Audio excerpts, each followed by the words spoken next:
ചക്കയുടെ സീസൺ തുടങ്ങിക്കഴിഞ്ഞ് കഴിഞ്ഞാൽ എല്ലാ ദിവസവും അമ്മ ഞങ്ങൾക്ക് ഉണ്ടാക്കി തരാൻ വേണ്ടിയിട്ട് ഞങ്ങൾ ഉണ്ടാക്കിക്കുന്ന ഒരു സാധനമായിരുന്നു ഇത്, ചക്കയുടെ. ഇത്തവണ ഞങ്ങൾ മാർക്കറ്റിൽ പോയപ്പോൾ പതിവില്ലാതെ ഇങ്ങനൊരു സംഭവം കണ്ടപ്പോഴത്തേക്കും കണ്ണു പൂട്ടി അങ്ങ് എടുത്തു. അതും ഇത്രയും പീസേ ബാക്കിയുള്ളായിരുന്നു കേട്ടോ.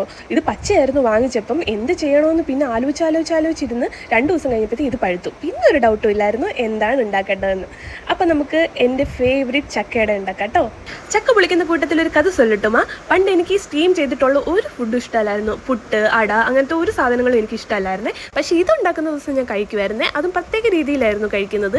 ചക്ക മാത്രം അതിനകത്തുനിന്ന് എടുത്ത് കഴിച്ചിട്ട് മാവ് മാത്രം അവിടെ വെക്കുമായിരുന്നു. അങ്ങനെ വീട്ടിലുള്ളവർക്കാർക്കും ചക്കയടക്കകത്ത് ചക്ക കിട്ടാത്തത് കൊണ്ട് അമ്മ ആ ഒരു പരിപാടി അങ്ങ് മാറ്റിയിട്ട് മാവിൻ്റെ കൂടെ ചക്ക മിക്സ് ചെയ്യാൻ തുടങ്ങി. അപ്പോഴത്തേക്ക് എനിക്ക് പണി കിട്ടി. പിന്നെ എനിക്ക് അതും കൂടി കഴിക്കേണ്ടി വന്നു. അങ്ങനത്തെ പലതരം ഫ്ലാഷ് ബാക്ക് സ്റ്റോറീസ് ഉള്ള ഒരു സാധനമാണിത്. ഇത് ശർക്കരയിലും പഞ്ചാരയിലും ഉണ്ടാക്കാം കേട്ടോ. ഞാൻ ഇപ്പോൾ ശർക്കര എടുത്തേക്കുന്നത്. അപ്പോൾ നമുക്കൊരു 1/2 കപ്പ് അല്ലെങ്കിൽ നിങ്ങളുടെ മധുരത്തിനനുസരിച്ച് ശർക്കര എടുക്കുക. അതിനുശേഷം അതുപോലെ തന്നെ ഒരു 1/2 കപ്പ് തേങ്ങയും ചെറുതായിട്ട് അരിഞ്ഞ ചക്കയും എല്ലാം കൂടി എടുത്തിട്ട് അതിലേക്ക് നമുക്ക് കുറച്ച് ഏലക്കപ്പൊടിയും ചേർക്കാം. അത് ഏലക്കയുടെ ഫ്ലേവർ ഇഷ്ടമുള്ളവർ ചേർത്താൽ മതി, നിർബന്ധമൊന്നുമില്ല. എന്നിട്ട് ഇത് നന്നായിട്ട് ഇതെല്ലാം കൂടി മിക്സ് ചെയ്ത് വെക്കുക. അതിനുശേഷം ഒരു മിക്സിംഗ് ബൗൾ എടുത്തിട്ട് അതിലേക്ക് അരിപ്പൊടി ഇട്ട് കൊടുക്കാം. അതിനുശേഷം അതിലേക്ക് കുറച്ച് ഉപ്പ്, അതിനുശേഷം കുറച്ച് ജീരകപ്പൊടിയും കൂടി ഇട്ട് കൊടുക്കുക ഒരു ഫ്ലേവറിന്. അതിനുശേഷം അതിനാവശ്യത്തിനുള്ള വെള്ളം, ഞാൻ ചൂടുവെള്ളമാണ് എടുത്തേക്കുന്നത്. അപ്പോൾ കുറച്ചും കൂടി ഒരു സോഫ്റ്റായിട്ട് വരും മാവ്. അങ്ങനെ ഈ ഒരു പരുവത്തിലേക്ക് ആക്കിയെടുക്കാം. എന്നിട്ട് ഞാൻ ഇന്നലെ വഴിയിൽ നിന്നും പൊക്കിയ വാഴയില നമുക്ക് എടുക്കാം. ഞാൻ ഫ്രീസ് ചെയ്ത് വെച്ചേക്കുമായിരുന്നു. എന്നിട്ടത് നമുക്ക് ചെറുതായിട്ട് ഒരു ഇലയിടയ്ക്ക് വേണ്ട ആ ഒരു സൈസിൽ മുറിച്ചെടുക്കാവേ.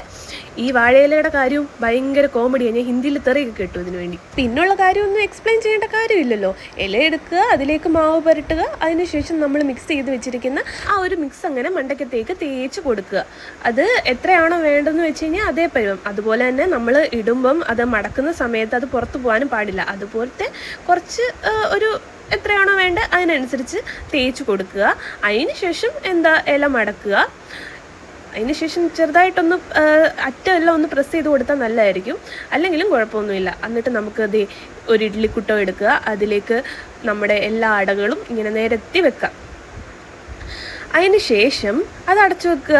എന്നിട്ടൊരു 10-15 മിനിറ്റ് ആകുമ്പോഴത്തേക്കും നല്ലൊരു മണം വരും. ഈ ഒരു മണത്തിന് എൻ്റെ ഒരു കുട്ടിക്കാലത്തിൻ്റെ മണമാണ്.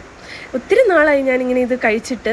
അപ്പോൾ പെട്ടെന്ന് ഇത് കഴിച്ചപ്പോൾ പണ്ട് അമ്മ ഉണ്ടാക്കി തരുന്ന ആ ഒരു ഓർമ്മയൊക്കെ. പിന്നെ ടേസ്റ്റിൻ്റെ കാര്യം പറയേണ്ട ആവശ്യമില്ല. ഇത് കഴിച്ചിട്ടുള്ളവർക്കെല്ലാം അറിയാമായിരിക്കും ഈ ടേസ്റ്റ്. അപ്പോൾ ശരി, താങ്ക് യു ഫോർ വാച്ചിങ്.